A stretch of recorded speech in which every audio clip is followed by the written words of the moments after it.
আমাদের ৭১-এর মুক্তিযুদ্ধের ব্যাপারে নরেন্দ্র মোদী ভারতের প্রধানমন্ত্রী, তিনি এটা ভারতের যুদ্ধ, ভারতের স্বাধীনতা বিজয় হিসেবে তিনি উল্লেখ করেছেন। এর আগেও গত বছরও তারা একই কাজ তারা করেছে।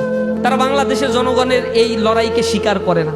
ইভেন যখন এইগুলা পাকিস্তানের কাছ থেকে হ্যান্ডওভার করা হয়েছিল এই দেশকে, তখন ছিল হচ্ছে ভারতের সেনাপ্রধান, বাংলাদেশের কোনো সেনাপ্রধান সেখানে উপস্থিত থাকে নাই বা তাদের হাতে এটা হ্যান্ডওভার করা হয় নাই। এটা তো স্বাভাবিকভাবেই ভারতকে ওই মনস্তাত্ত্বিক জায়গায় নিয়ে গিয়েছে যে আমরা একটা করুণার দান হিসেবে বাংলাদেশকে দিয়েছি। কিন্তু এটা একটা মিথ্যা বয়ান তারা তৈরি করেছে। বাংলাদেশের মুক্তিযুদ্ধে খেটে খাওয়া মানুষগুলো রাস্তায় ছিল, খেটে খাওয়া মানুষগুলো জীবন দিয়েছে, এই মানুষগুলো তাদের স্বাধীনতাকে এনে নিয়েছে। কিন্তু এই স্বাধীনতাকে বেহাত করার জন্য তারা তাদের মতো করে ষড়যন্ত্র করে দীর্ঘ সময় ধরে বাংলাদেশকে এক আধিপত্যবাদের করাল গ্রাসে নিমজ্জিত করেছে, অর্থনীতিকে কুক্ষিগত করার জন্য রাজনৈতিক বয়ান দাঁড় করিয়েছে, ইতিহাসকে মিথ্যাভাবে চিত্রায়িত করেছে এবং জাতির মধ্যে একটা বিভাজনের রাজনীতির রেখা তারা টেনে দিয়েছে।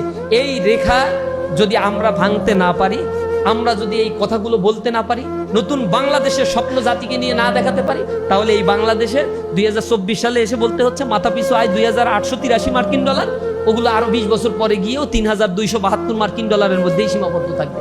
আমাদের সমসাময়িক সময়ে যারা স্বাধীনতা অর্জন করেছে তারা 13,000, 14,000, 15,000 মার্কিন ডলার মাথাপিছু আয়ে চলে গেছে। আবার তাদের এই মাথাপিছু আয়ের মধ্যে কোনো শুভঙ্করের ফাঁকি নাই, আমাদের এখানে শুভঙ্করের ফাঁকি আছে। আমাদের গিনি কোএফিসিয়েন্টের ডিসপারশনটা অনেক বেশি। ইকোনমিক মেজারমেন্ট হয় গিনি কোএফিসিয়েন্ট দিয়ে, মাথাপিছু আয় দিয়ে নয়। মাথাপিছু আয়টা হচ্ছে একেবারেই শুভঙ্করের ফাঁকি। আপনার 20 লাখ টাকা ইনকাম, আমার হচ্ছে 500 টাকা ইনকাম, দুইজনের ইনকাম হচ্ছে 10 লাখ 250 টাকা, এই হচ্ছে আমার মাথাপিছু আয়। এগুলো একেবারেই শুভঙ্করের ফাঁকি। গিনি কোএফিসিয়েন্টে বাংলাদেশে দেখা যাচ্ছে যে ইনকাম ডিসপারশন লেভেলটা অনেক অনেক হাই।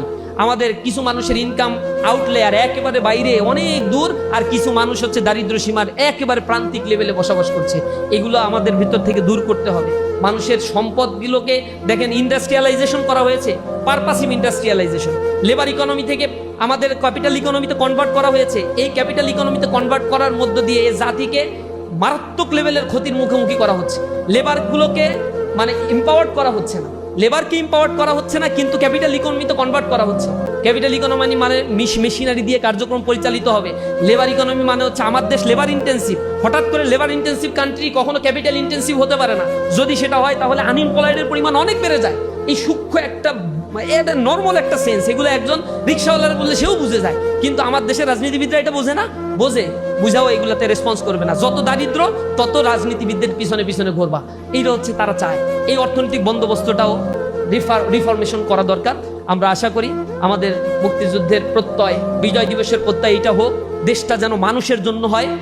যে দেশের মানুষ তার মুক্তি মিলাতে পারে না, স্বাধীনতা মিলাতে পারে না, মানুষ তার অর্থনৈতিক মুক্তি মিলাতে পারে না, মানুষ তার রাজনৈতিক দাসত্ব থেকে মুক্ত হতে পারে না, এটা মুক্তিযুদ্ধ হতে পারে না, বা এটা মুক্তি দিতে পারে নাই আমাদেরকে। স্বাধীনতার কতটুকু স্বাদ আমি এখানে পাচ্ছি? করাপশন তো আমাকে সব ধ্বংস করে ফেলছে। এরপরে আমার মাদক একটা বড় রিজনেবল একটা কজ হয়ে দাঁড়িয়েছে। যে পরিমাণে মাদক এই অঞ্চলে ঢুকছে, কোটি কোটি মাদক, ভয়ঙ্কর মাদক আইস ঢুকছে। ইউনিভার্সিটিগুলোর জায়গা, আশেপাশের জায়গাগুলো মাদকের অভয়ারণ্যে পরিণত হয়েছে। আমার ইউনিভার্সিটিতে পড়াকালীন সময় আমরা জানতাম যে একটা টিম আছে ইউনিভার্সিটিতে, এ হচ্ছে মাদকের ব্যবসার সাথে জড়িত, এগুলো ওই কাজই করে, এবং এগুলো হচ্ছে আমাদের ক্যাফেটেরিয়া বা ইসের পাশে এগুলো বসে থাকবে। এগুলোর একটা কমিউনিটি আছে, এটা জানা ওপেন সিক্রেট। বিশ্ববিদ্যালয় প্রশাসন জানে, কিন্তু কোনো ব্যবস্থা নেবে না তারা। এই সিন্ডিকেটটা তারা লালন পালন করে। বিশ্ববিদ্যালয় প্রশাসন যেমন লালন পালন করে, এর ভিতরে তার একটা গোষ্ঠী আছে। এটা আপনারা দেখছেন যখন মাদক উচ্ছেদ অভিযান চালানো হয় তখন কি পরিমাণে আতে ঘা লাগছে। কারণ হচ্ছে এখান থেকে উচ্ছেদ করে দিলে তো আর মাদক ব্যবসা বন্ধ হবে না, সরকার ব্যবস্থা না নিলে। একটু দূর থেকে তাদের কিনে নিয়ে আসতে হবে। এটাই হচ্ছে তাদের গাত্রদাহের সমস্যা, যে এত দূর থেকে কিনে নিয়ে এসে মাদক সেবন করা, এটা একটা মানবাধিকার লঙ্ঘন। এই মানবাধিকার লঙ্ঘন নিয়ে এখন আন্দোলন করতেছে। মাদক একটা জাতিকে শেষ করে দেয়, একটা সমাজ, একটা পরিবারকে শেষ করে দিচ্ছে, কিন্তু মাদকের বিরুদ্ধে প্রতিবাদ করতে গেলে প্রতিরোধের মুখোমুখি হতে হয়। এটা হচ্ছে লজ্জাস্কর একটা সোসাইটিতে আমরা এখন পর্যন্ত আছি। এই সমাজের বড় প্রবলেমটা হচ্ছে ইকোনমিক ডিসেন্ট্রালাইজেশন নাই। ইকোনমিক্যালি ইয়াং জেনারেশনকে এম্পাওয়ার্ড করা হয় না। এখানে এডুকেশন একটা হিজিমনির মধ্য দিয়ে বড় করা